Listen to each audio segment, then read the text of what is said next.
8টা থেকে আগুন লেগেছে, এখনো পর্যন্ত কোনো ই নেই। ব্যবস্থা কি করতে পেরেছে কোনো? না, কোনো ব্যবস্থা হয়নি। কোথায় লেগেছে, কোথায়? এই ঘরটাতে লেগেছে, ও ঘরটা ঠিক করা যাচ্ছে না। এটা কি ব্যাংক? কোন ব্যাংক? Eco bank. প্রথমে কি দেখলেন? আমরা ওইটুকুনি দেখেছি, আমরা তাছাড়া এই বাড়ির লোক বলতে পারবো। আমরা তো সকাল 8টার সময় দেখলাম একটু একটু ধোঁয়া বেরোচ্ছিল, তারপরে ভয়ানক আগুন ভেতরে জ্বলছিল। তারপরে লোকজন ডাকলাম, আমরা সবাইকে আশেপাশে খবর দিলাম, ব্যাংকের লোককে জানানো হলো, ওনারা এলেন। তারপরে পুলিশ প্রশাসন এসছে, এখন নেভানোর চেষ্টা চলছে।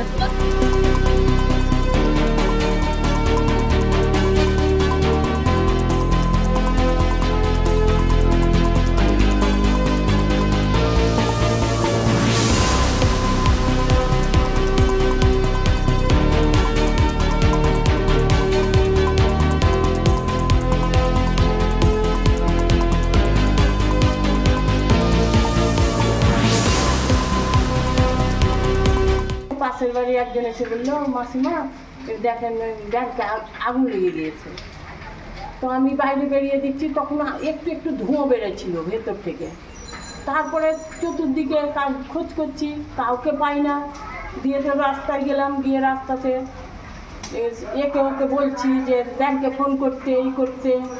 ব্যাংকের লোক দিকে আমার ভাই এখানকার উপপ্রধান ছিল আগে, হ্যাঁ, আমার ভাই পার্থ পাণ্ডেকে ফোন করলাম। পার্থ পাণ্ডে এলো, এসে থানাতে, তারপরে পুলিশকে ফোন করলো, তিনারা এলো, তিনারা অনেক পরে এলো।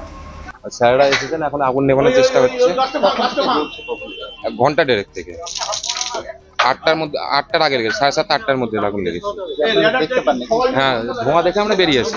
আমি অফিস যাচ্ছিলাম, অফিসের ডিউটিতে ধোঁয়া দেখে আমি অফিস যাইনি, এখন দাঁড়িয়ে আছি। আগুনটা লেগেছে এই ঘরে, ইউকো ব্যাংকে।